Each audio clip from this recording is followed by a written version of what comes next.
98, 99, 100. Mr. Burgundy, Helen said that you needed to see me. Oh, Miss Corningstone. I wasn't expecting company. Just doing my podcast. Tuesdays we talk about Cube. Well, you asked me to come by, sir. Oh, did I? Yes. Oh, it's a deep burn. Oh, so deep. I can barely speak because I did so many. I don't know if you heard me counting, but I did over 100. You have your dynamoid microphone, which connects to the USA 3 audition interface. It's boring, but it's part of my life. I'm just gonna sip this tea if you don't mind. Just watch out for the pipes. They'll get ya. You are pathetic. This has to be the feeblest pickup attempt that I have ever encountered. You know, I expected it from the rest of them, Mr. Burgundy, but not from you.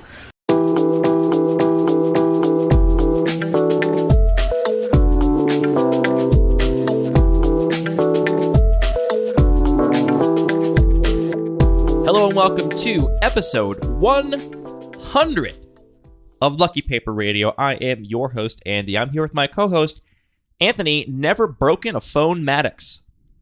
Wow, it's a real milestone in terms of me continuing to not break phones and us recording 100 episodes. I feel like most people, when they meet me, think I'm like a type A person. I come across as very organized and responsible, which is true. I am very organized and responsible.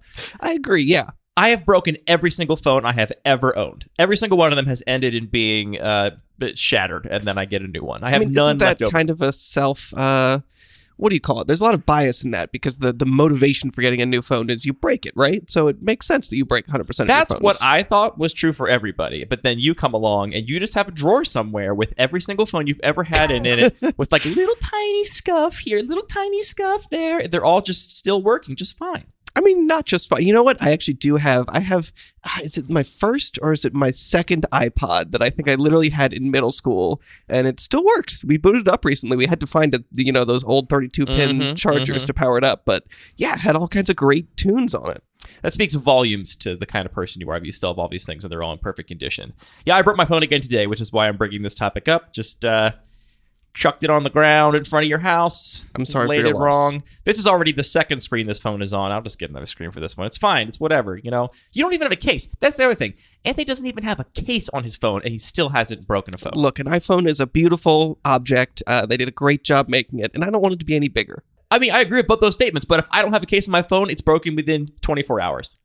I'm just so worried now. This is inviting trouble. One time, I had a broken phone, which was broken for a long time. And I don't know why, I didn't feel like I could afford a new phone, or maybe I had like a certain amount of time before I could get a new phone on my contract without having to pay for a fee or something. For whatever reason, I suffered this broken phone screen for a long time where it was cracked and there were like pieces eventually falling off of it. I'm so excited to get a new phone.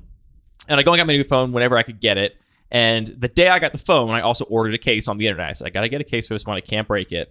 And in the 2 days before the case came, dropped that phone, broke it. And if you've ever seen a grown man just cry in his garden because he dropped his phone, because he dropped his brand new phone that he had been waiting to get while suffering a broken phone for so long, that's all it takes.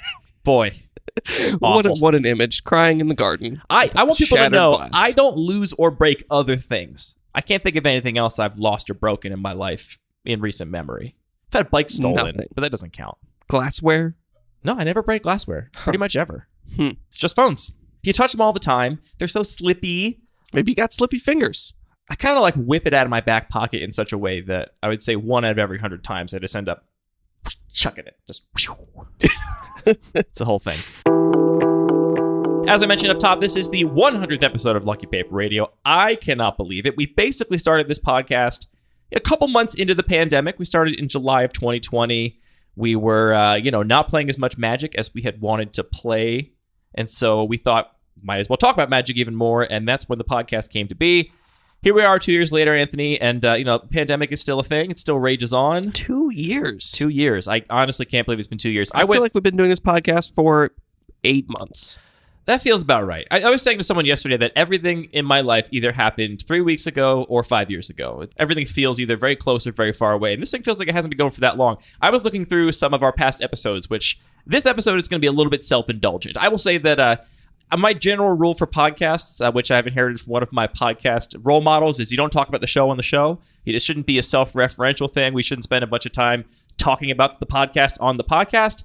This episode's going to break that rule a little bit. We're going to be talking about the history of this show and some topics we've talked about in the past, which ones we're going to come back to, all that kind of stuff.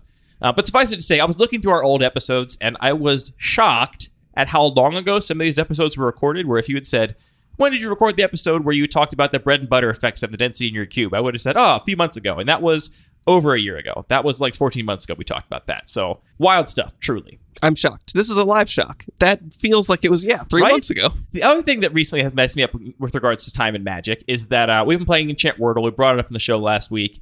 No, you'll remember I played it one time. You're right. I haven't touched it again since. Anthony won Enchant Wordle the first time he played it, won the Enchant Wordle Super Bowl, walked off, retired. I've been playing Enchant Wordle, though. At the top of the screen, they have a big row of all of the set symbols of all of Magic across time. And you can scroll left to right and basically shows you where your guesses are and all that kind of stuff. And I've only really been playing Magic in an invested way for like 7-ish years now, maybe 6-7 years. But if you look at the amount of sets over time, the amount of more sets they've printed in those 6-7 years, it's like almost half of all of Magic's history like took place in the past like 6 or 7 years. So you start scrolling and you're like, oh yeah, I know all of these sets. And it's like almost as many as I don't know, basically. Or I mean, I know them all. I have been an active Magic player for almost as many sets that have come out as I have for not, which is really does not feel like it should be true, but it kind of is almost. Yeah, that's wild. I still feel like a Magic baby. Like I just am kind of, the person at the LGS who's like still newest to the game, but that is absolutely not true anymore. Not even remotely true. We're the old heads now. We are not, as usual, doing a Pack 1 Pick 1 from a listener-submitted cube. Instead, I have a very special pack I've prepared for you, Anthony. Are you ready to do a Pack 1 Pick 1? Sure. You're going to have to listen carefully because I didn't send you this ahead of time, but I think you'll get this as I start reading these cards to you. So, here's the pack. The pack is Core Skyfisher, Rescuer Chwinga, Ancestral Statue, Deputy of Acquittals, Cavern Harpy, Dream Stalker, Dust Elemental, Fairy Imposter, Invasive Species, Loyal Griff, Niambi Esteemed Speaker, Quickling, Shrieking Drake, Stormfront Riders, and Whitemane Lion. What's your pick, Anthony? Is this the Whitemane Lion cube? Is this the cube of all Whitemane Lions? This is a Pack 1 Pick 1 from the theoretical Whitemane Lion cube I made. These are all Whitemane Lion effects. I wanted to talk about this because I feel like it's appropriate for our 100th episode. This is a topic we have touched on many times, your love of Whitemane Lion. These are all variations on the Whitemane Lion effect of a creature entering the battlefield and then returning another creature, or in some cases, other permanent to your hand.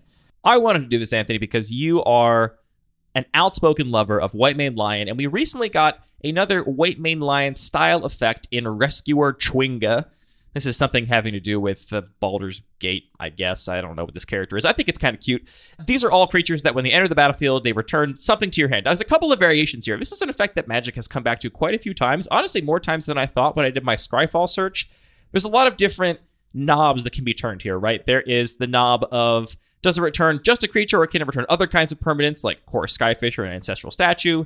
Obviously, there's the mana cost and the power and toughness of the creature in question that's in play. Some of these have flash, which allows you to actually save your creature in a Whitemane Lion style way. Others do not have flash, or just a way to kind of abuse enter the battlefield abilities or otherwise get a undercosted body into play.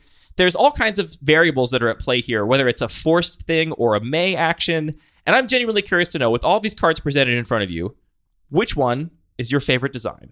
So, I mean, I love these kinds of effects because it is a downside, right? It is a novel kind of cost to add to an effect that you can turn into an upside in a lot of different contexts, which is just, to me, that was one of the sort of first level ups of thinking about Magic a little bit from a design perspective, and why I really enjoyed the game was literally playing Whitemane Lion in, what was it, Masters 25 draft? Or no, it must have been way sooner than that, earlier than that. But so even if, these aren't the effects that we're talking about putting them all into one pack here, that might not lead to the best gameplay because it's a cost. Obviously, that, this is a joke. This is not a whole stacks up in a little bit of a challenging way because you can only play that resource so many times. But having a little bit of that kind of effect is very cool. It's still an effect I enjoy. More than that, I think it's just emblematic of stuff that I enjoy about Magic, is these unique twists and turning things into resources and thinking of costs as potentials for novel design space is just so cool. So just to be clear, you were talking about how the being forced to return something to your hand is a cost in many cases, and turning that cost into an advantage is what you like about it. So that would rule out cards like Deputy of Acquittals and Loyal Grift, where that returning something to your hand is actually a May ability. So in those cases, you can use them to save something. Both those cards have flash, but they are May abilities, so that if you play this card into an open board, you don't have to return itself to your hand, which is what makes it a downside on something like Whitemane Lion. Right. I mean, it's also a downside just that, you know, if you want this 2-mana 2/2, which in a lot of Cube environments isn't really something to write home about, especially, you know, considering that there is more cost. That's not something you're stretching for. But one that you actually missed here is one of my favorite, Stonecloaker, which maybe it's just... I meant to put that one in. I guess I cut it by accident. Dumb. You know, in my cube, Stonecloaker just being a 3-power flyer is a relevant card with flash as well. So paying that cost sometimes, you just end of your opponent's turn, cast that Stonecloaker, and here's my clock. Yeah, to me, I think the most canonical example of this is Core Skyfisher. A 2-mana 2/3 flyer is fantastic rate, and you have to return something. And so very oftentimes you end up returning a land because maybe you didn't play a 1-drop or whatever. So that to me is an example of that kind of effect. That's not really the case with Whitemane Lion, though. I mean, a 2-mana 2/2 flash is kind of par for the course now, I would say, if not maybe below rate in a lot of circumstances, even in like retail limited. Yeah, so I mean, that obviously just depends on the numbers and what kind of, you know, stat line is going to be relevant in a particular context. But for that reason, I think that my number one pick of the best Whitemane Lion is, in fact, Core Skyfisher, because both, I think, you know, all that having a novel cost is really interesting. I think that just in a lot of environments, that stat line is very relevant. So just playing this on turn 2 is awesome and feels good. And then most importantly, that it actually allows you to return any kind of permanent, not just creatures, means that there's just so many interesting lines of play where you're picking up equipment that maybe has an auto equip, or picking up a land very often. I love, you know, playing this on turn 2 or turn 3 when you don't have your third land, but picking up a land to play it again so you can cast your lightning bolt or whatever you need to do. There's just so many cool lines of play with Core Skyfisher. So I think that's going to be my pick pretty clearly. I do also want to give a shout out to Stormfront Raiders, just because it has this other text about caring about returning things to your hand and making a bunch like of the tokens. Whitemane Lion Lord. Yeah, exactly. So I do love that card, and I actually got to play that in Time Spiral Remastered, and it was a lot of fun. I agree. I think Core Skyfisher is my favorite card in this set as well, for all the reasons you mentioned. I think it's designed just right, where its body is undercosted. Like a 2-mana 2/3 flyer is very good in pretty much any kind of Magic. It's just a really powerful card, really powerful effect. And like you said, the fact that you can bounce anything just means you have so much more space for interesting interactions, interesting sequencing and lines of play that you don't get from other cards. My other favorite cards from this list, I have a very soft spot for Cavern Harpy. This was one of the original, like, weird, degenerate, combo-y kind of pieces that I remember playing back in the day when I was a kid. This is a 2-mana 2/1 flyer. When it enters the battlefield, you have to return a blue or black creature to your owner's hand. This is actually part of a cycle from Plane Shift, where they had creatures that were in all different colors that basically had to return cards of a similar color to their hand. Cavern Harpy has this ability where you can also pay 1 life to return the Cavern Harpy itself to your hand, which means that if you want to just re-trigger some end of the battlefield effect n number of times, you can just do it as many times as you want for however much mana and life you have, which I think is a pretty cool little card. The other notable one here for me is Shrieking Drake, which is just the 1-mana 1/1 flyer, comes into play, return a creature you control to its owner's hand. You can see, I think, when you look at Shrieking Drake and a card like Fairy Imposter, which to me is kind of like the fixed Shrieking Drake. It's also a 1-mana card, also has flying. The Fairy Imposter is a 2/1. When it comes into play, you have to sacrifice it unless you return another creature to its owner's hand. So you cannot return itself. And it has an even steeper downside where if you do cast it to an empty board, or you cast it and your creature you were going to bounce gets removed, then you have to sacrifice the fairy instead of putting it back in your hand. Shrieking Drake, just being able to return itself, is kind of what that card does, right? That card is just used in degenerate ways to generate mana if you have something like Intruder's Alarm, or to generate Storm Count or something. There's nothing fair that happens with Shrieking Drake. That's kind of the most degenerate version of this effect, I think. Put it in your Chu Lane commander deck. Pretty good with Chu Lane too, I hear. I think that's how it works.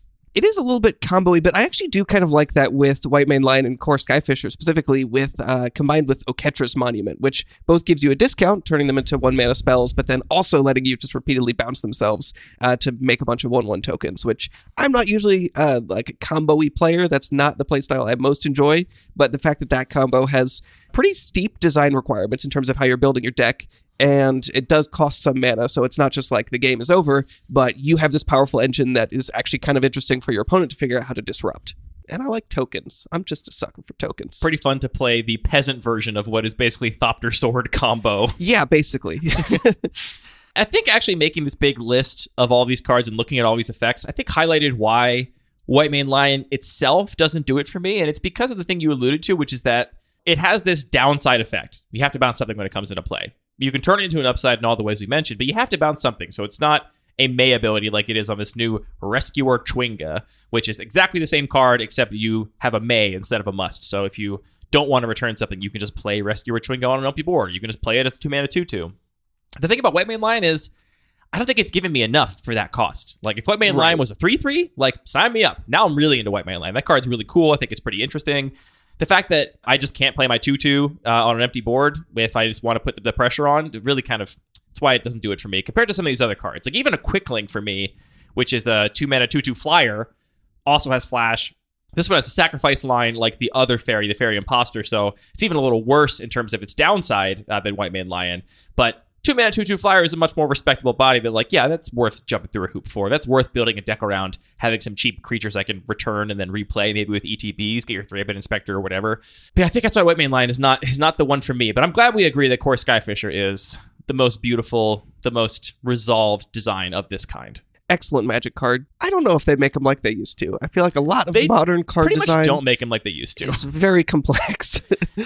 That's actually an interesting topic, maybe, is the cards that feel like they were made like they used to be made. Like, we've talked about how I think Dragon's Rage Channeler kind of fits into that space where, like, it's actually a pretty simple card that they only could make because they normally can't put that many keywords into the same set. But when Modern Horizons came along, they were like, oh, we can do this. And it's kind of an elegant, simple design compared to something like Ragavan, which is just like text on your 1-drop. You know, like, Ragavan is not how they used to make them. Dragon Rage Channeler, maybe. I mean, Threshold's a very old mechanic. It's kind of a variation of Threshold with Delirium. So I can see the argument that's like old school design.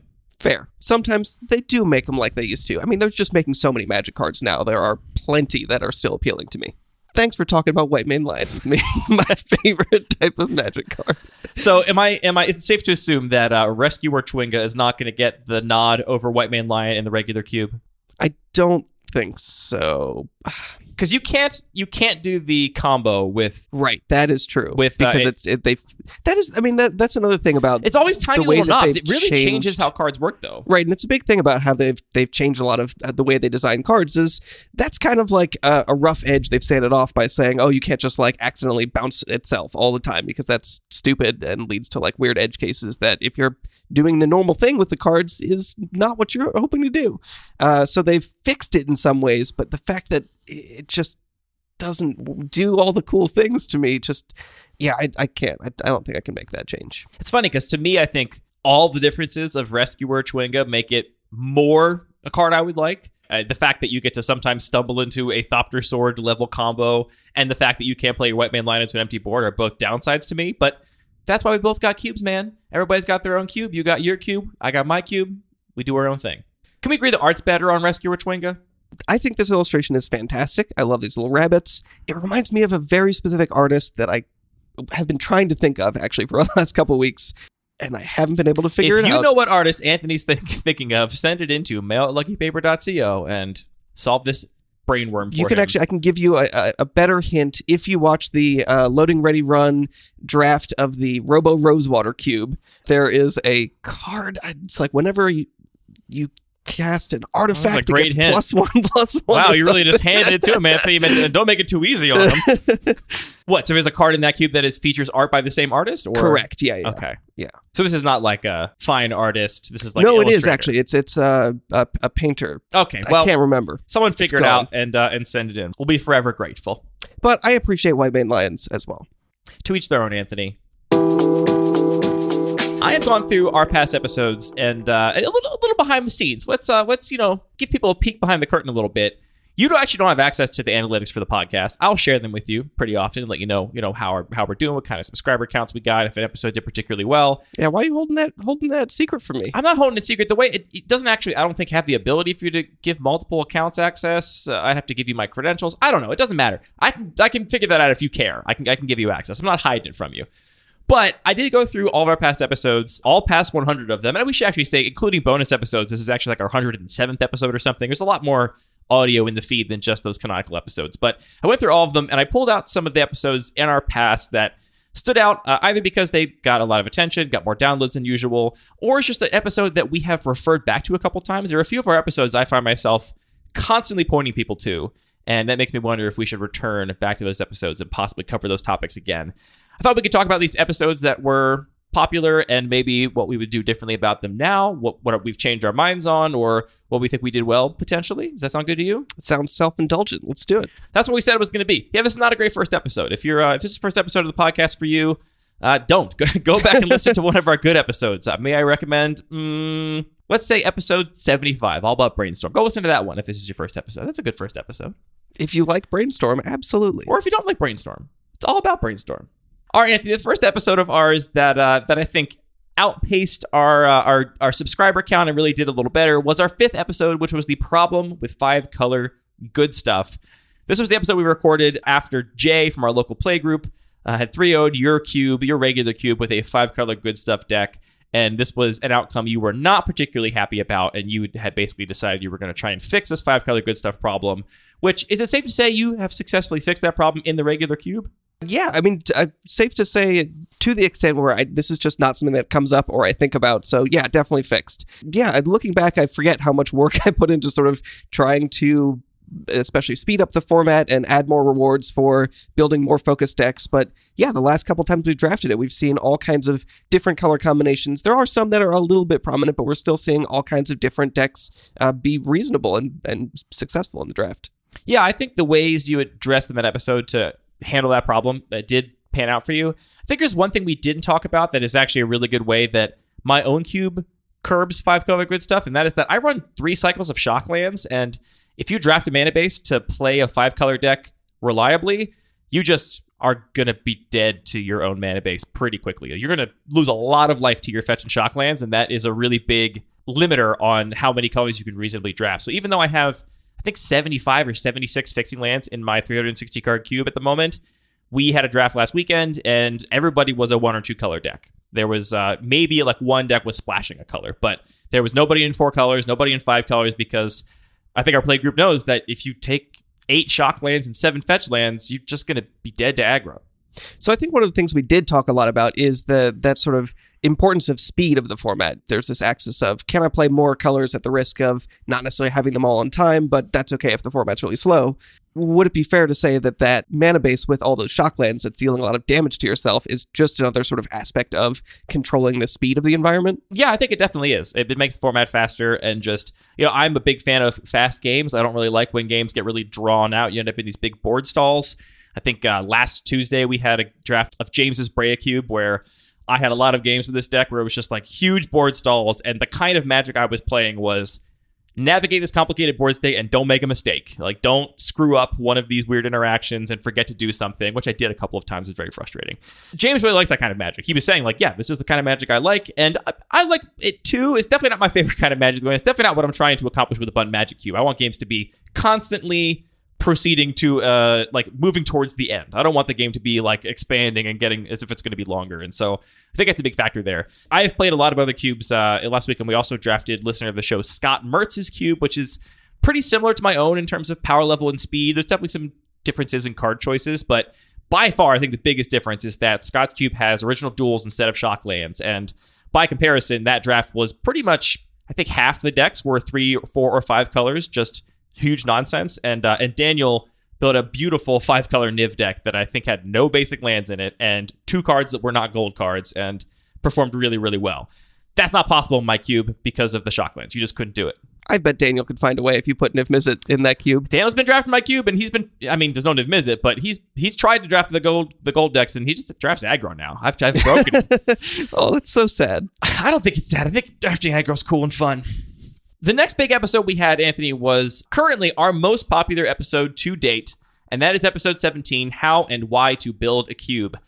This episode was really popular because we made it to the top of the Magic subreddit, which is a huge factor for us in terms of how many new listeners we get each week. I think we're slowly building up our subscriber count every single week. There's always a sort of baseline of people that are listening regardless of what the topic is, but there's also another sort of band of people that will listen depending on whether the topic is interesting to them. They see it on either the Cube subreddit or the main subreddit or maybe floating around Twitter, and they might listen if the topic is compelling to them.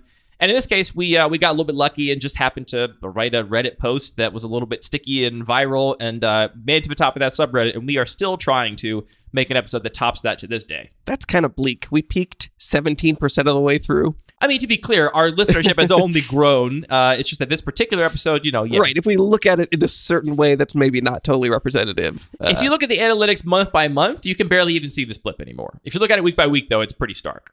All right. That's a little more encouraging. Yeah. I think we did an overall good job with this episode. I have one big regret about this episode, which is kind of a dumb one, which is that, I make stupid intros for this podcast. And on this particular episode, I forget exactly what it is, but I made a particularly long and dumb and not that funny intro, which is very stupid when thousands more people are going to be looking at it and giving the podcast a try. I wonder how many people just didn't make it through my dumb, stupid intro that wasn't actually particularly funny. I'm willing to make a dumb, long intro if it's actually got a good punchline to it. I forget what this one was, but it just wasn't that funny. Was it a parody of the entirety of Creep by Radiohead? No, I'm very proud of that intro. I still get people emailing saying, which episode was it that had this intro? I want to go listen to that song again. No, it wasn't that. It was something else. I forget what it was. That one was good. This was way worse than that one. I'll trust you on that. That's my biggest regret about that episode, to be honest.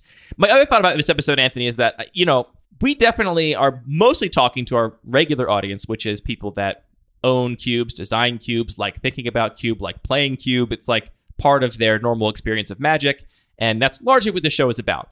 We make an effort to say that it's not just about cube because we don't want to narrowcast ourselves. We have talked about other things on the show, but that's our core audience.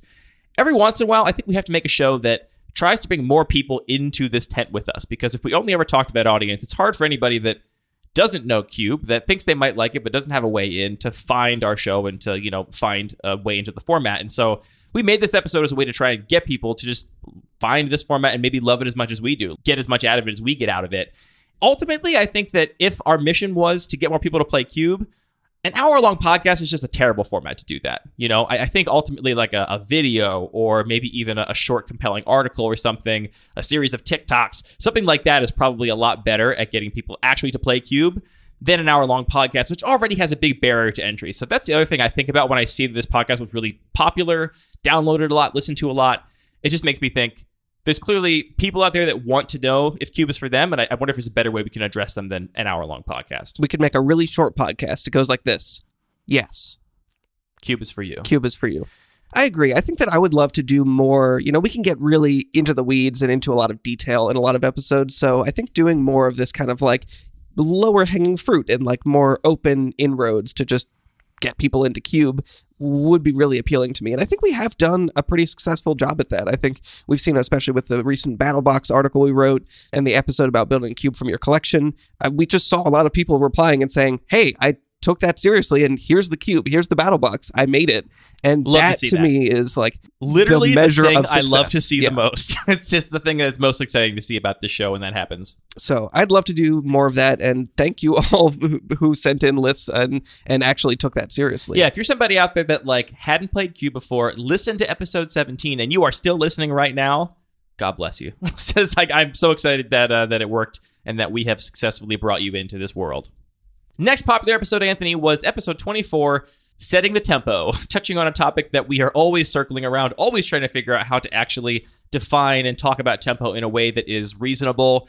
I will note this intro, one of my favorites. I think it's one of the best intros. If you don't remember, go back and check it out. I won't spoil it, but I'm still proud of that one. That was me kind of stretching some skills I don't actually really have. So I'm glad that those worked out. Oh, that was a good intro. I remember. That was one of the few that was actually my idea.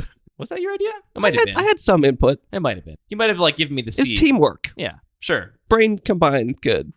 Let's start off by saying I don't think we did a good job in terms of canonically, formally defining tempo in a way that people won't disagree on. We got a lot of people disagreed in this episode. They thought we didn't define it clearly. They thought we should define it differently. They thought one of our cards we thought was a tempo card wasn't actually a tempo card. So what I want to ask you, Anthony, is do you think it's possible for anybody, probably somebody with a bigger platform, with more visibility than us, probably someone smarter than us, to actually define tempo with regards to Magic in a way that people will say, there it is, we've got it. No more arguing about what tempo is. Ooh, see, what I thought you were going to ask is, can someone define it well? And I was going to say, absolutely. There are a lot of very smart people who play a lot of Magic and think very hard about it. But then your question changed a little bit, too. Can you define it in a way that everyone will be happy and agree about? Let's say everybody, obviously there's always going to be the long tail of people that are like, actually, it goes bad. I'm not talking about those people. I'm talking about just, the big center of the bell curve of the Magic community would be like, there it is. That's what tempo is.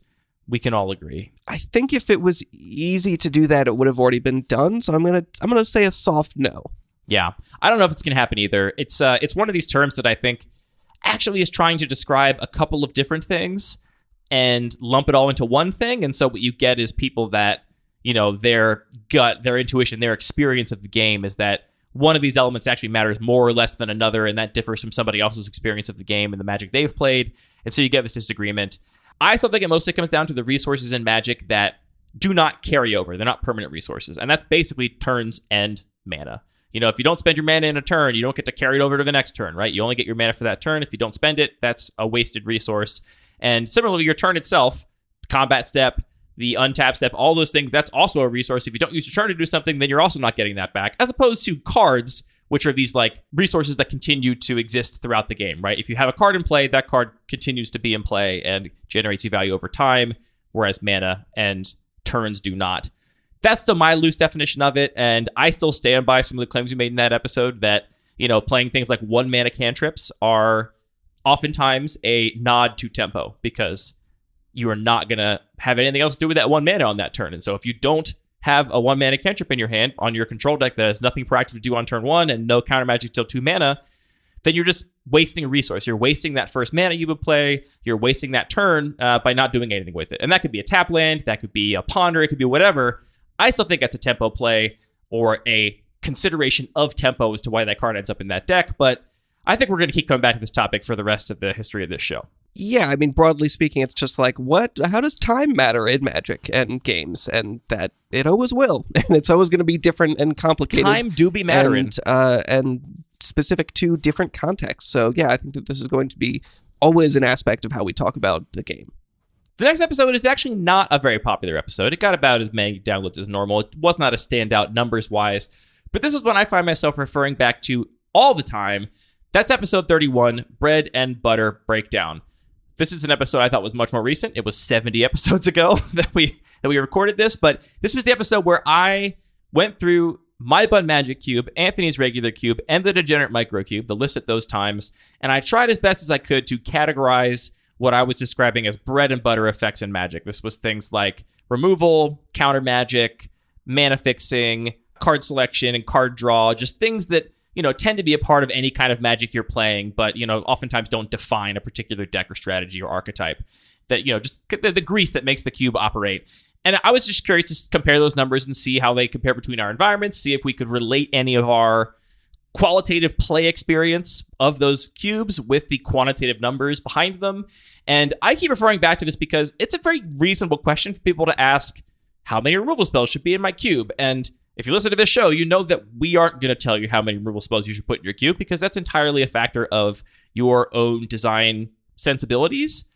But it's really hard to get a sense of like what the range even is, right? Because you can go look at cube lists on Cube Cobra, but it takes a long time to look at a cube list and figure out what density of that cube list is interaction, is mana fixing. Mana fixing is maybe one of the easier ones because it's mostly on lands, but if you look at things like removal of all kinds, it's a lot of work to go through a cube list and figure out how many of these cards actually count as removal. And that's even a gray area itself. So even if you go through and do that, there's a lot of other considerations there. So I want to come back to this episode, Anthony. I want to do a follow-up here at some point soon where we do these numbers again, maybe change the categories a little bit. We got a little bit of feedback on perhaps some of the categorization not making a lot of sense. I'm open to changing those categories people think it makes sense to. But I'm curious how our cubes have changed in the last year and a half since we counted last time. And also curious to see if the way we think about the density of those bread and butter effects has also changed in regards to our cube design philosophies. Yeah, I'd also be curious to, like you said, it is really difficult to make these categorizations in an automated way because, yeah, it's like Doomblade is a removal spell, easy, but is Ravenous Chupacabra a removal spell? Is a Mana War a removal spell? It depends on a lot of things, and it doesn't just have the same text on it, so you can't just necessarily do one search that'll just return all the things that you want for a particular category. But if we could do this in a somewhat automated way, just to, like you said, give more benchmarks or more examples to give people some sense of what the range of things that they could consider is, I think would be really helpful for a lot of people. I think this episode also really stands out just because we often do stay very abstract and try to not be too, prescriptive about how cube design should be done. But it is really helpful sometimes just to have that concrete numbers, and it's a little bit easier to get into and relate to. So yeah, I totally agree that it would be good to do more of this kind of thing. I'm happy to be prescriptive about my own cube environment. I'll tell you exactly how many of the thing I think I should run for my own design considerations. One of the users on the MTG Cube Discord, Master Blaster, was talking the other day about how they make a distinction between advice given as directions versus advice given as a map, right? The idea being that directions is the prescriptive, here's how you get to this place, here's how you do this thing, but it doesn't give you any of the broader context. It doesn't give you the skills to navigate yourself, right? And giving someone a map allows them to figure out where they wanted to get, but also shows them the broader landscape, lets them sort of figure out things. It also lets them solve the next problem they run into rather than just the one that is in front of you today. Right. And I would say, broadly speaking, this show, we strive to give people maps, give people a map to cube design, right? We're very rarely going to say, here's how many removal spells you should put in, but we want to be able to define the boundaries of what that might be. And this question of densities of specific kinds of effects is a great example of something where there's neither directions nor maps. Like, you can't find anything. There's no way to go look at, like, really what the spread is here. Like, what constitutes a really high removal environment versus a really low removal environment? Is low removal 5% removal, 1% removal, 10% removal? It's really impossible to know without going through and doing this manual work, doing these counts for a very large number of cubes to get the sense of it. And so, yeah, I think us doing this for just the environments we're familiar with is a very helpful way just to give a little piece of that map. Just wipe away a little bit of that fog of war, and so we can see a little bit of this picture.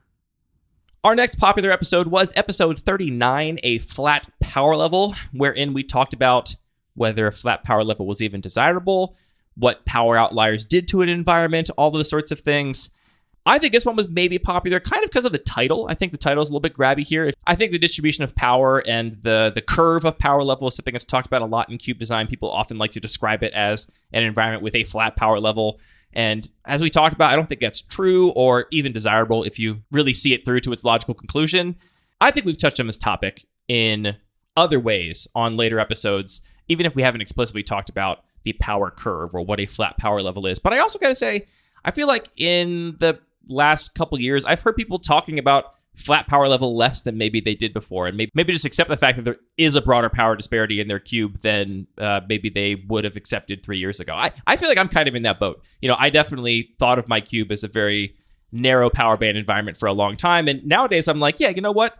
Crocs is really good. I like the card. I want to play with it. I think it's fun and cool. Luris is really good. I like the card. I like what it does to drafts. I like that it forces people to reevaluate cards in different contexts. I like that it makes Seal of Fire really appealing.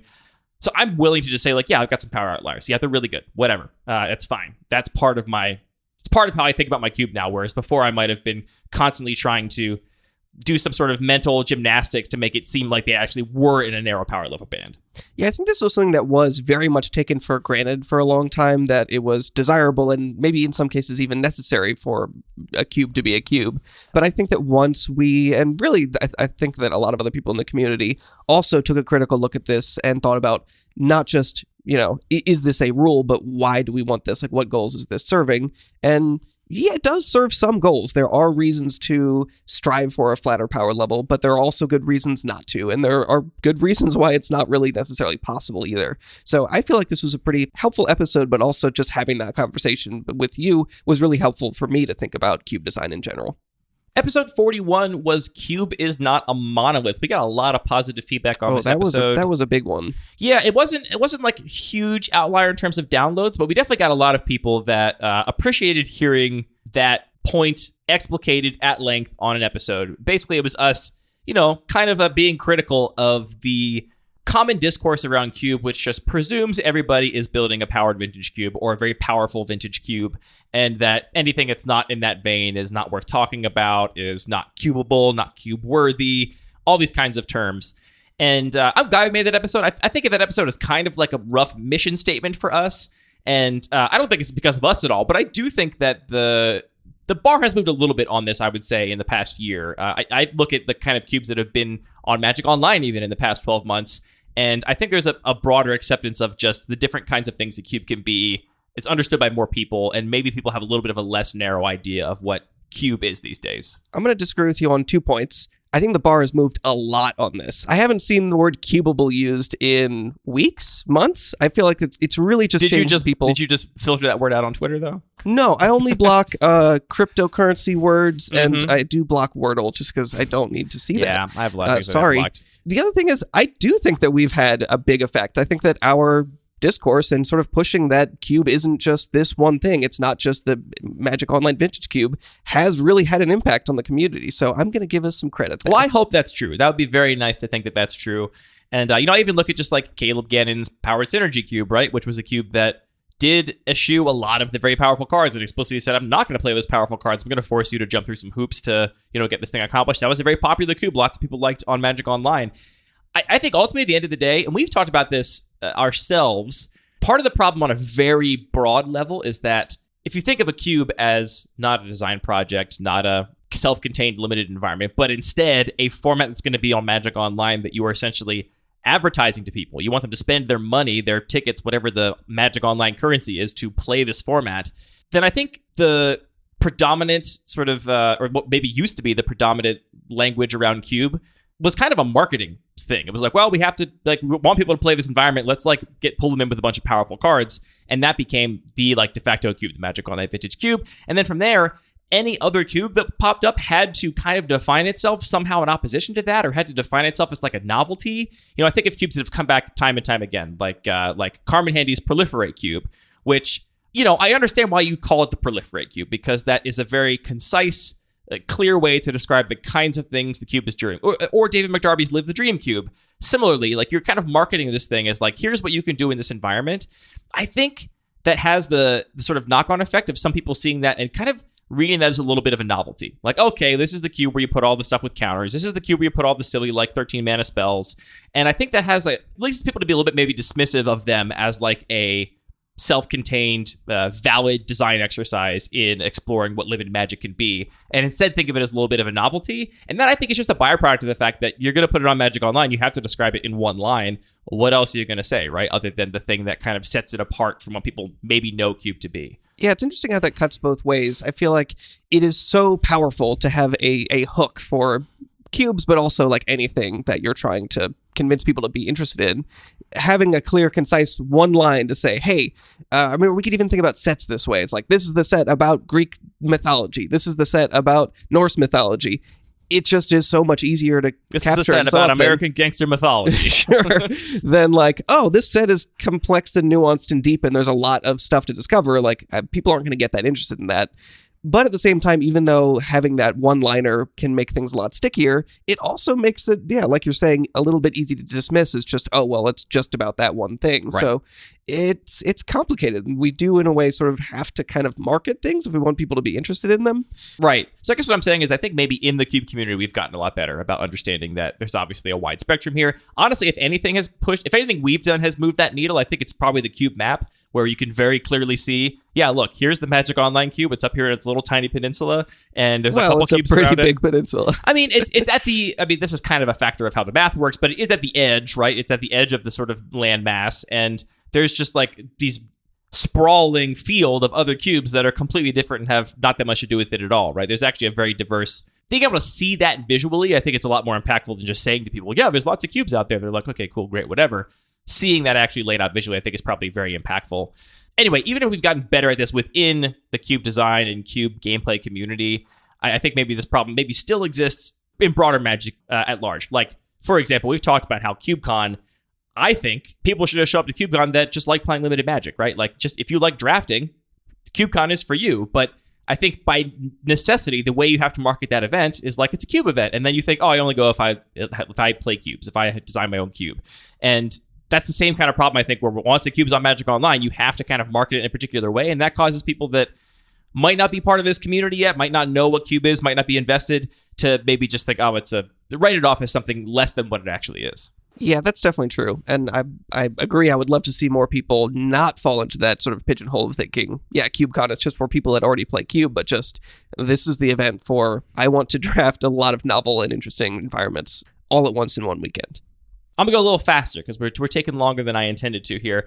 Next couple popular episodes, episode 48 and 58 were both quite popular, and these were both episodes just addressing how to play cubes well. So episode 48 was Playing to Win, Evaluating New Cubes, and 58 was A Cube Player's Guide to Manabases. So how to build your mana base, how to draft your lands, and think about those things.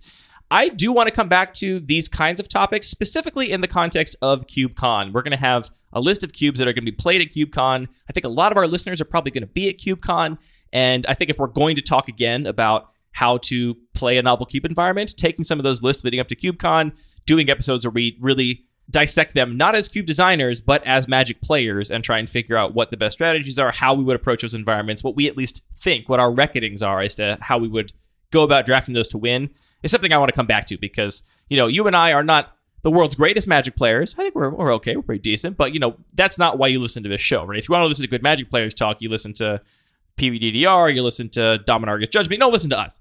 But I still think we have an interesting perspective because we've played so many cubes, Anthony. We've played so many cubes in our local play group here that I do want to come back to this kind of topic. And I think they're popular because they have a very clear value proposition to somebody that doesn't already listen to the show and doesn't like us, doesn't care about us, but they want to get something of concrete value out of the show. And if we can promise that with a title or whatever, then I think we get some more listeners because of that.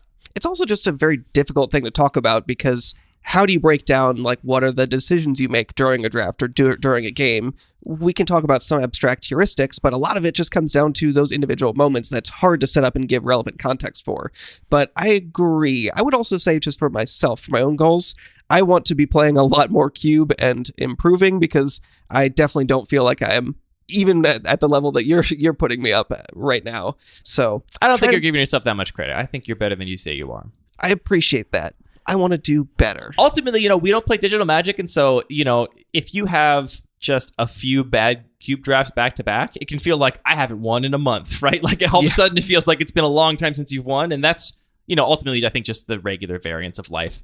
I ended up playing a bunch of cube this past weekend. You unfortunately were still sick with COVID and couldn't play with us, but I racked up almost every single record you can rack up. I got a 3-0, I got a 2-1, and I got a 1-2. Didn't get no 3. So I was going to say, there's a notable one there. I got them all in that order, too. So I just got worse as the weekend went. And I think it just, it highlights the fact that there's always a bunch of variance involved there. The next episode that jumped out was episode 71, The Use and Abuse of Archetype-Driven Design. Kind of like the last 2 episodes about how to play a cube successfully. I think this episode promised a lot of immediate value for people that were trying to design their own cube, right? Clear, concrete advice you can then take away and apply to your own cube design environments, where a lot of times maybe we're talking about more theoretical stuff. It's actually kind of hard to directly apply. And, this is a relatively recent episode. We're only talking 30 weeks ago, which still doesn't feel like it was that long ago. But my feelings have not changed about this at all. I still personally am not a fan of designing cubes in this archetypal way, though I will say I do have a more synergistic archetypal environment I've been working on, but I still arrived at that environment through the sort of emergent cards first, not archetypes first methodology we described in that episode. Yeah, something that you said on a recent episode, I think really sort of painted this in a different picture, where when you look at people that are designing cubes, thinking about, this is what, every 2-color pair is all about. That's their theme. It's like, almost every time that's just what the color pie is. So you don't actually even need those labels at all. You can just think of it as, I'm putting in the cards I like, and that's what Magic cards do. So I think that this is another good episode in terms of sort of questioning something that is often taken for granted as a necessity of the way cubes work. And I agree, and maybe even feel more strongly than when we re-recorded it, that's a thing you can do, but isn't really a necessary or critical part of cube design. And the really practical thing that just makes me want to drive this point home is that, again, the idea of anybody sitting down and having a blue-red card they really love and they really want to play with, and then saying, but wait a minute, this doesn't match my blue-red artifacts theme. I'm going to leave it aside. I can't play it. It's like, no, play the card. Play the card you like. Don't make up excuses for yourself to not play the cards you like, which is ultimately, I think, what a lot of these archetypes kind of are. It's like, it's a way for you to whittle down from a bigger card pool that feels overwhelming, but if you're whittling out cards that you love because of that, then I don't know. I'm a little suspect of that. Play Whitemane Lion. It's a fun card if you love it. Play Rescuing Chwinga. All right, the last episodes I want to call out are very recent ones. Episode 90 and 91, Anthony. This was our rock beats paper, paper beats scissors, scissors beats rock, and then rock, paper, scissors recap, where we talked about the breakdown between the macro archetypes of aggro, mid-range, and control, and whether or not that was a true rock, paper, scissors meta that was established by Magic intrinsically, And I basically made the case that I didn't think that was true, and that really the way that that meta shakes out is really a factor of the cards that are involved in that meta rather than the actual speed of the decks inherently. Got a lot of feedback on this episode, so much we even did a follow-up episode, so I don't know how much more we have to talk about this. I will say I remember getting one piece of feedback, or at least commentary, that I don't think we got before we recorded the follow-up that I thought was really interesting, which was just somebody really talking about the virtues of having a rock, paper, scissors meta. So put aside whether or not that's true or not, but maybe when you're designing your own cube, you should try and aim for a rock, paper, scissors meta, because there are going to be favored and disfavored matchups, and one of the best ways to ensure you don't have a best deck and a worst deck is to make sure that every deck gets beaten by another deck. And so that's, in many ways, actually a much healthier meta than just having a meta where it's like, I don't know, rock, paper, scissors, gun. And it's just like, gun always wins. Like, good job, you did it. That, to me, was a different kind of angle on the subject we didn't cover that maybe deserves more attention in the future, about just thinking about, okay, if you are going to have dominant strategies in your cube, what do you do about that? And maybe the solution is nerf that strategy. Maybe the solution is make everything else better. Maybe the solution is introduce a particular deck that preys on that dominant strategy, so now that deck has to consider this other piece of the meta when they are drafting and playing their games. Yeah, I agree. I think there is a lot more to talk about there from a game design perspective. So that's it for the episodes that kind of jumped out in terms of popularity, or just in terms of us referencing them a lot and kind of coming back to them. I want to do a follow-up on our bread and butter breakdown. I also, Anthony, we talked about doing this. I really want to do an open draft of the regular cube at some point. We did that open draft episode of the Bun Magic Cube. It was a normal episode. Not that much attention was paid to it, but I think that's another cool example of us talking about playing cubes and not just designing them. You know, talking about how what decisions you really make as a player. And we went through all that trouble to make that nice page that shows the draft side by side, so we should at least use it. We could make the page a lot nicer. I'm going to work on that. Everything could be nicer, Anthony. But we did make a special page for that. I also want to talk a little bit about stuff on the podcast that at least I have personally been wrong about. I think a lot of people that have any kind of public persona, be it a streamer, a podcaster, a YouTube person or whatever, people have a very hard time acknowledging they were wrong, and that is something that always irks me as a listener, right? I see all kinds of... I oftentimes see people have this selective memory for things that they had talked about on the show, where it's like, I remember you talking about that and being wrong about it, and now you're talking about it again and kind of dancing around it or pretending like you weren't wrong, or maybe even saying you were right. So I want to call it things I was wrong about, which I think is also an interesting way to show the history of the show in terms of how things have evolved over the past couple of years. So I have this into two categories. They're all about Magic cards. These are cards I was wrong about on power level. First is Field of the Dead. We talked about this on the show. This is a card I thought was going to be awful in my cube. I was like, this is only going to be relevant in the super late game. It's so slow. How can this ever matter at all? And it turns out Field of the Dead is kind of messed up. It's really, really strong. I love it in my cube now. I think it's exactly the kind of power level I want that also forces you to draft around it. But I was totally wrong about that card. Turns out even in my very fast environment, a card like Field of the Dead can still be very, very effective.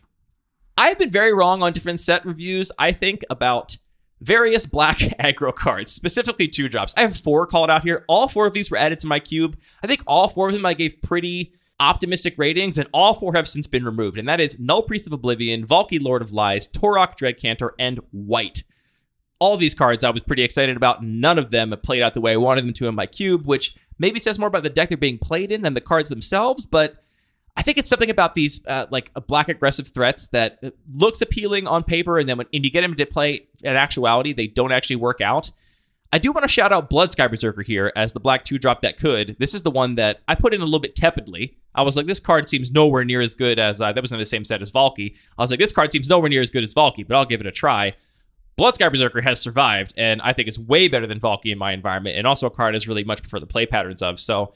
That's one I was wrong about, maybe in the other direction, but these cards are really hard to evaluate. And honestly, I was thinking about these specific cards when Tenacious Underdog was spoiled, and I really questioned my evaluation of Tenacious Underdog. And if you listen to our review episode, I'm kind of like, yeah, the card seems fine. I don't know. We'll figure out how it plays. I was really hesitant to make a claim one way or the other about this card because I've been so wrong about so many black 2-drops that seem like they should be good in the past. I'd be curious to look back on this point. We talked recently about how, your cube changes a lot, and sometimes a card that didn't work at some point actually does make sense again. Absolutely. So I would wonder if a year from now, 2 years from now, if the context of your cube or maybe one of your many cubes has changed so that these cards actually do perform in the way that you want them to, whereas they aren't right now. That is a very important factor. There's definitely the question of the context itself, but it's also just having these cards in play or casting them just felt like, oh, this feels way worse than I thought it was going to feel. Like regardless that's not fun. Yeah. A next card I was wrong about is Luminarch Aspirant. I dramatically underrated this card. I did not include it in my initial testing list from Zendikar Rising. I thought seems slow, dies to removal. I don't see how this is interesting or powerful. And as it turns out, this card is not just very, very powerful, but also I think one of the more fun white aggressive cards to play with. Getting to decide where that counter goes, getting to pair it up with keywords like flying or first strike or double strike, playing this kind of protect the crown game where you have this important card now that you don't want to lose because it's building up the rest of your board, trying to decide how you want to diversify versus build up your power and toughness depending on what your opponent's doing. A card I just didn't think was there for my environment, didn't think was that good, and I was definitely wrong on both counts. Yeah, the card's very powerful, and I think also offers just a lot of that interesting decision space in terms of how you actually use that resource. Another card very similar is Sprite Dragon. I was like, card seems fine. I think I did add it when Ikoria came out. I added it right with my Ikoria updates, but I was like, this is probably not going to stick around. That is a card that has continually impressed me. Way better than I thought it was going to be, at least in my cube where I have a lot of cheap spells, a lot of cantrips. I think my evaluation, I would bet I maybe said exactly this if we listened back to the Ikoria review episode, is that it would be really good if you played it early game, but a terrible top deck. Editing Andy here to say, lol, we started the show just after Ikoria and therefore never had an Ikoria review episode. We were doing the set surveys back then, so I got a little confused. But if you need any example of my feeble grasp of time, there it is.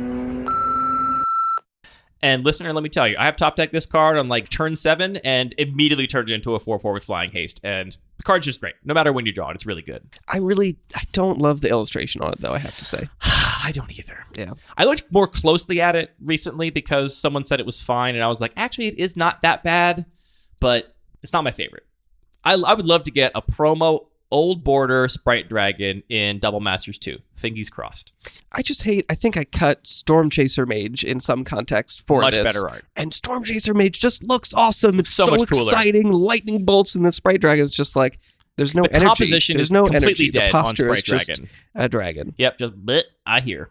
Anyway. The last card I was wrong about is a little bit different, a little more nuanced. And this is at least the ones I could think of. I'm sure I've been wrong about many more cards. Let me just get ahead of it and say that. These are the ones that These are the only 5. These are the ones that came to mind. Lelia is a card that I thought would be too good for my cube. And I know I said this in the show when I added it. I'm pretty sure I said this on Cube Cobra when I added it to my cube. I was like, I'm going to try this, but I think it's going to be too powerful because Lelia is kind of cracked, right? If you read the card, it's ridiculous.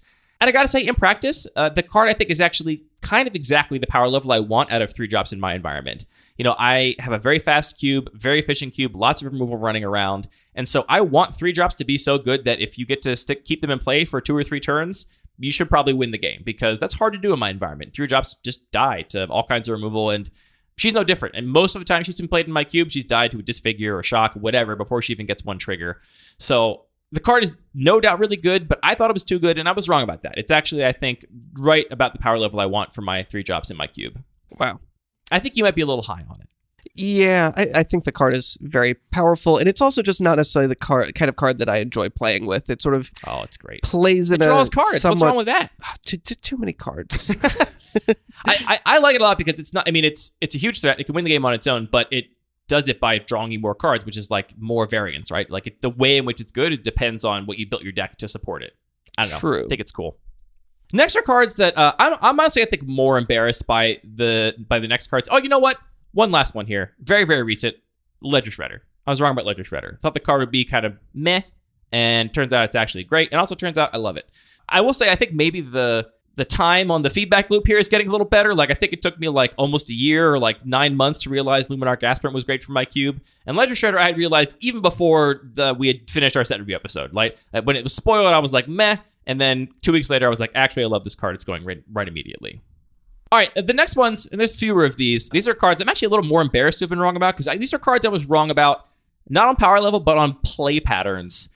These are also cards, the first 2 of these cards are cards we talked about a lot on the show, and that's Cling to Dust, which is a card that I thought would be just very boring. You would never use the escape mode of it. It was just going to sometimes ruin somebody's Snapcaster Mage as a free roll, but just be a cantrip most of the time. And this card has actually been, I think, much more in line with my values than I thought. The 4-mana escape mode is actually much more relevant than I thought it was going to be. And it's a cool, like, little Swiss Army knife that is never broken, but always does something useful that I really like in my environment.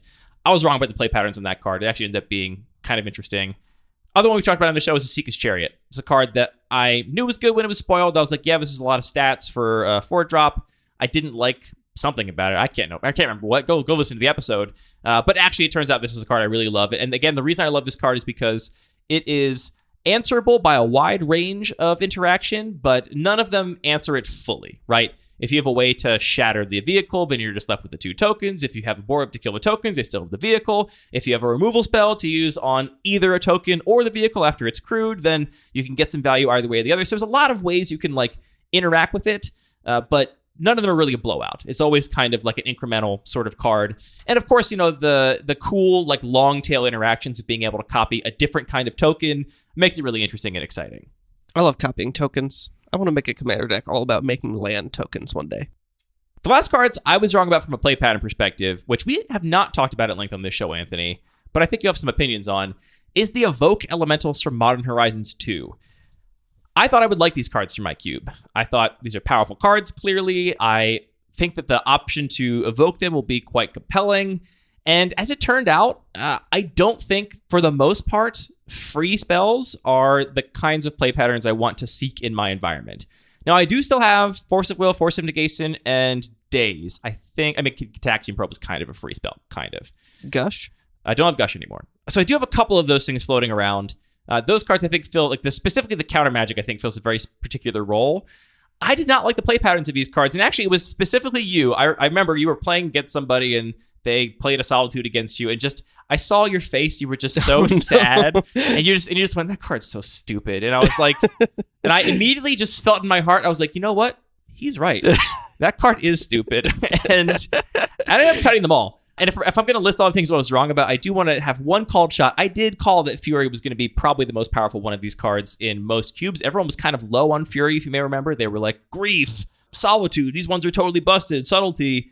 Fury has ended up not just being, I think, one of the best in most cube environments, but also one of the best in constructed Magic. It's been a real menace in Modern and all kinds of other formats. So a little credit given to myself there about how good Fury can be. And again, the reason I thought that is because it's one of the only ones that can actually recoup the card disadvantage of casting it in free mode. You can cast it by exiling a card from your hand and kill 3 creatures, and now you're not down a card. You're actually up a card in the exchange.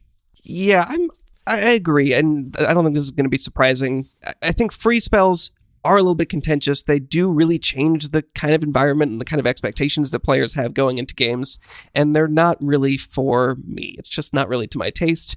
And these cards are also just kind of insane. So like in terms of power level. So yeah, these are not really to my taste. And that's fine. I was just listening to the Dominarius Judgment where they were recapping Modern Horizons 2, which came out almost exactly a year ago today.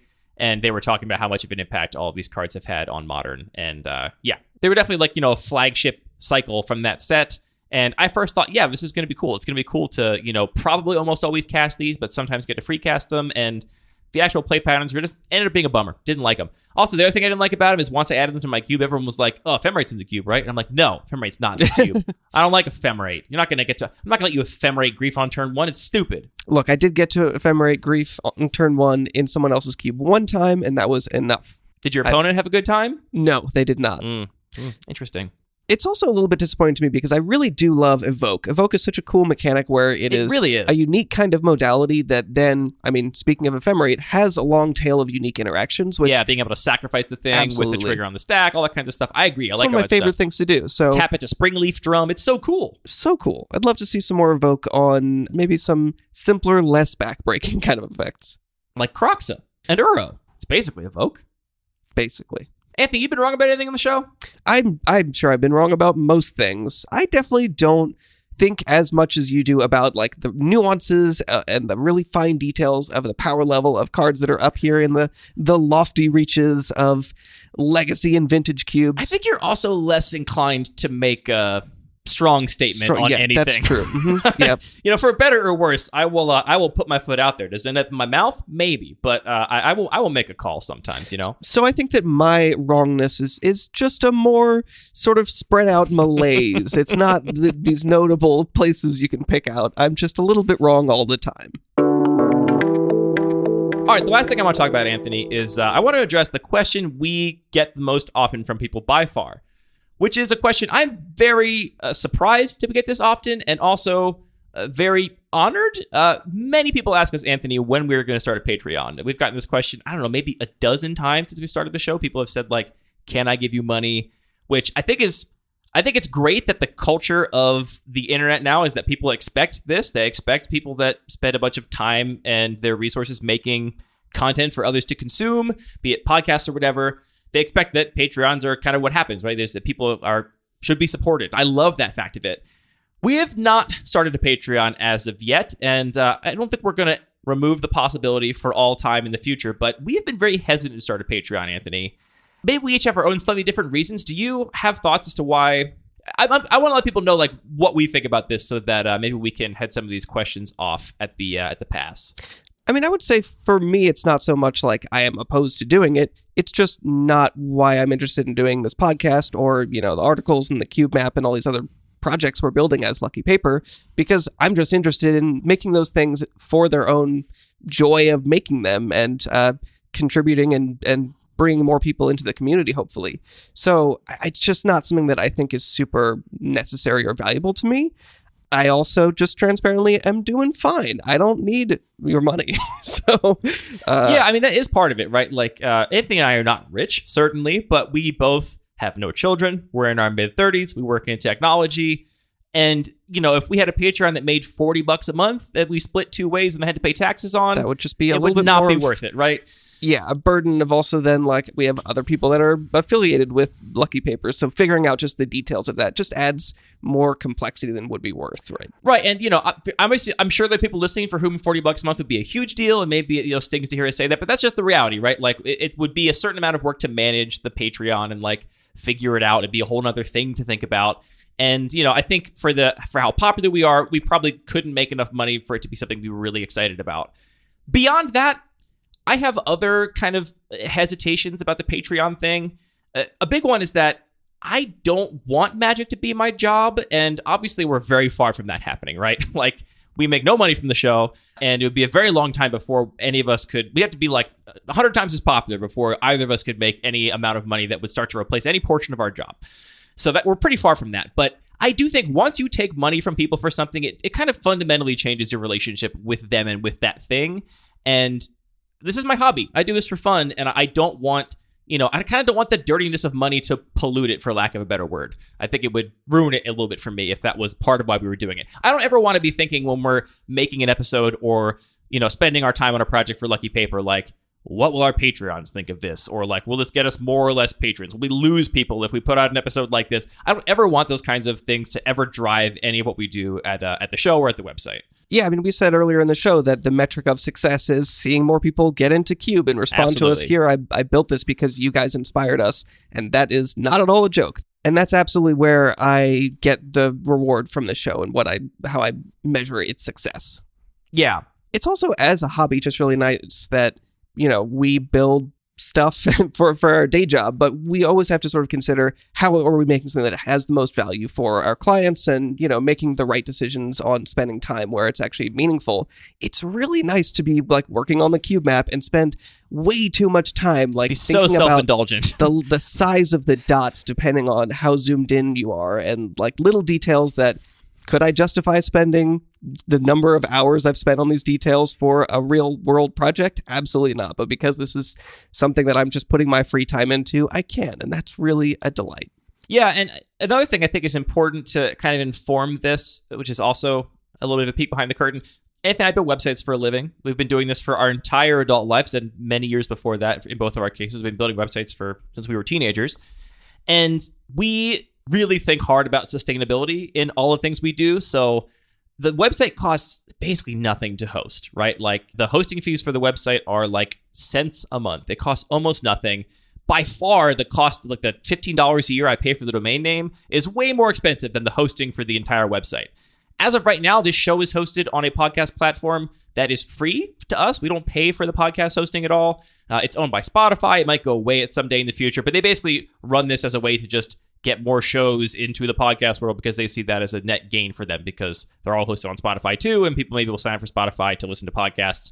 So Maybe that'll go away at some point. I'm going to have to pay for podcast hosting. That might, change this calculus a little bit. But right now, we have set up everything to be as easy and cheap to just keep going as possible so that it never becomes a burden to continue to maintain the site and keep the show online for people, because we've seen this happen with a million projects we work for a lot of clients over the years that, if you don't think about these things, then very quickly the thing that you were doing for fun or you were doing because you liked it becomes a little bit of a burden, right? We saw this happen with banning Cube Tutor. It was the thing he built because he loved, and the hosting of that became a huge weight on him that really changed his relationship to that project. And that's something we don't want to have happen to us. And so we're thinking about those things at all points. So, if you gave me $2, you would probably cover the hosting of the website for the next 3 or 4 years, which means we don't have to worry about sort of covering those costs to not feel like the show is a drag, is in the red, for lack of a better word.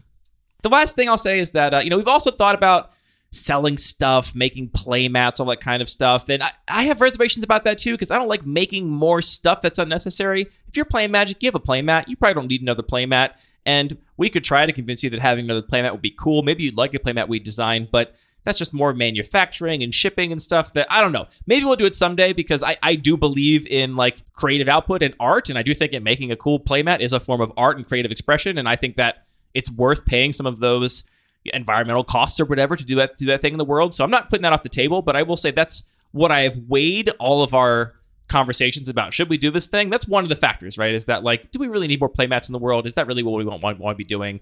And we haven't had a thing that has tipped those scales for us yet. So yeah. And then I overall like Patreon. I think Patreon is one of the best design systems from a equitability standpoint. I like that it's just you give money to people you like and they get most of the money. I will say that subscription models are inherently kind of abusive. People forget about them. That's just how it works, right? If you have any kind of subscription service, people just forget they have it. They pay more money than they intended to. And while it's both more sustainable because you don't have to go and give money every month or whatever, you can automatically sign up for things you want to support. I do have minor reservations about even participating in that kind of system at all, because I know people will just forget about their subscriptions and get charged more than they intended to, and that's just part of how that whole ecosystem works. So these are all things we're thinking about, but really the core of it is that, yeah, Anthony and I don't do this because we want to build an audience to eventually make a living. That's not what we're in it for. We're in it because we love this format. It's our hobby. We do it because we enjoy it, and because of all those reasons and the fact that our ongoing costs are extremely minimal, it's never been a really big issue for us, and it's not something we're currently thinking about. So that's that. I truly, though, I am truly surprised and very grateful and honored that people have actually just emailed us to say, is there a place I can give you money because they value the show so much? So I love hearing that. If you want to email us and just tell us you like us, that's great. You don't have to ask if you can give us money. All right, Anthony, we're a little over on our Self-Indulgent episode. I guess that's not too surprising. If you're going to get all masturbatory, you're going to go 20 minutes long, but that's fine. Thank you for tuning into this episode of Lucky Paper Radio. Thank you for tuning. If you've been listening since the beginning, thank you for being here for all 100 episodes. Here's to 100 more. I will say, we've asked people to review the show before on iTunes. I know a lot of people don't have iTunes accounts. If you want to do that, that's great. Here's what I'm going to ask you this week. If you're listening at this point, you're over an hour into our self-indulgent ramble fest about our own show. You clearly like this show a lot. Here's what I'm going to ask everybody. We don't do any advertising. You've heard about what our values are and what we're trying to grow this show for. If you like this show, just this week, send one of your favorite episodes to some other Magic player you know. Post it on your Playgroup's Facebook page or Discord group, wherever your Playgroup's organized. Just share the show with people, because that goes a long way to just helping us reach more people and accomplish more what we want to accomplish in this game.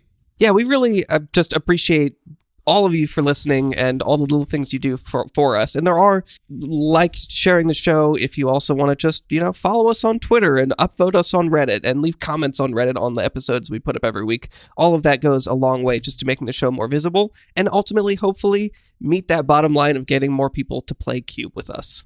That's the goal. Speaking of which, 19 weeks to CubeCon. Come and play Cube with us at CubeCon. Also, Cube voting is happening now on the MTG CubeCon Twitter profile. So every day, I think maybe just business days, maybe weekdays, they're putting up a new set of cubes that are getting voted for. Anthony's Turbo Cube is up right now, and as of current recording, you have a bit of a lead.